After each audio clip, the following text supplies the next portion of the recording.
Hi there. So, a little bit about ADP. We were working on ADP, and when I assigned ADP, I decided that we should do probably what most financial analysts would do on the first pass, and that is to include the client funds in total assets and total liabilities, but don't include them in current assets and current liabilities. And I was thinking about that some more, and it was really bothering me, and it occurred to me that maybe we should do this a little bit differently. And so what I decided to was to compute the ratios both ways. And I was include them assuming that client funds are in everything and recalculate everything as if client funds are in nothing at all. And so what you can see here is, let's see, I left one out. What you can see here is I reworked all the numbers to either include client funds or not. And for example, if you look at the income statement here, one revenue item is interest on funds held for clients. So I would include this interest in income and revenues. Exclude would not include these in income or revenues. And for the balance sheet, the same thing. Here you can see the asset funds held for clients. To include these, include them in current assets and total assets. And likewise, there's a liability here, client funds obligations.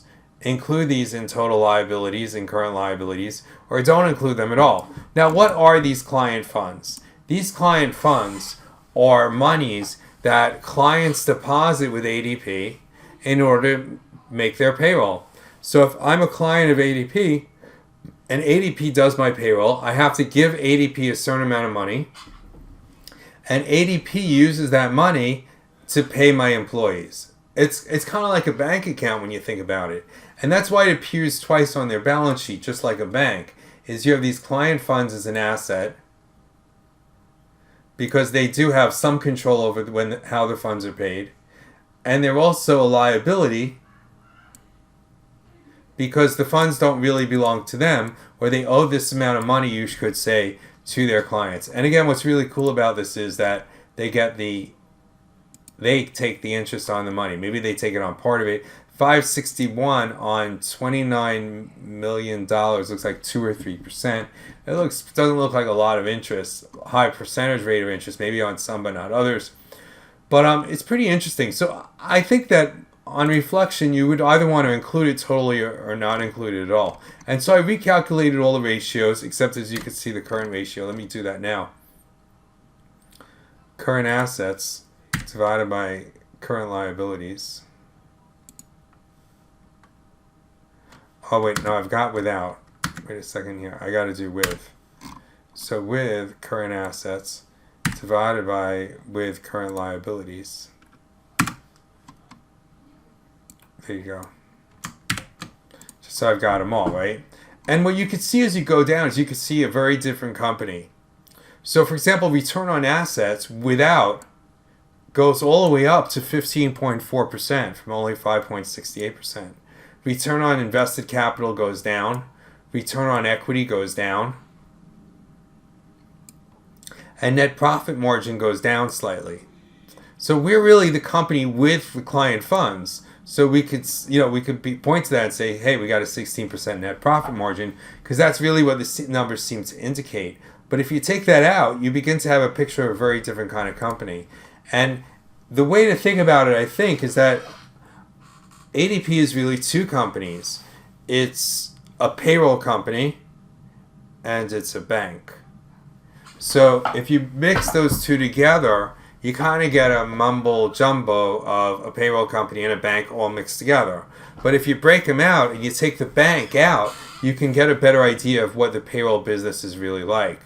And where this really shows is in something like asset turnover.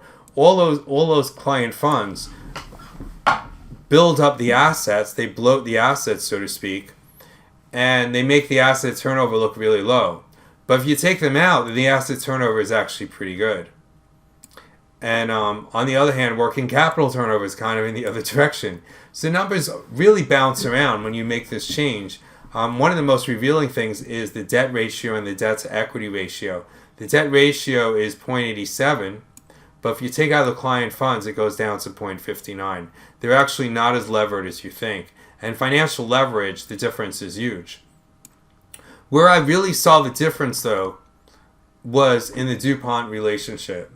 So we calculated with CF, and that's what I talked about in the I think I did talk about it a little bit in the previous video, that net profit margin is 16%, asset turnover was only 35%, but financial leverage was a whopping 7.97%, giving you return on equity of 45%. So if you want to know what's causing this return on equity, it's this financial leverage. And where is that financial leverage coming from? It's coming from the bank. From ADP Bank. It's coming from all this client money, which they actually get to keep the interest on. So what we saw there was the asset turnover was fairly low. It was dragged down because of all these client assets. But financial leverage is really high because they have these huge liability that they owe all the financial assets, all this client funds to their clients. So what if we take this out?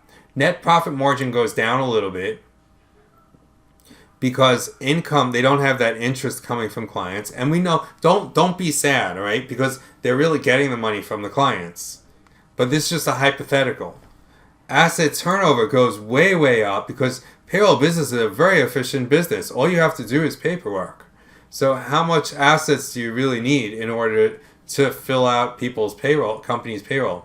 And financial leverage is still a robust 2.38, giving you return on equity of 36.78. So we see your company with a core business of payroll that's actually profitable, productive use of assets, and they have a decent amount of financial leverage too, which they can afford because their business model is very stable.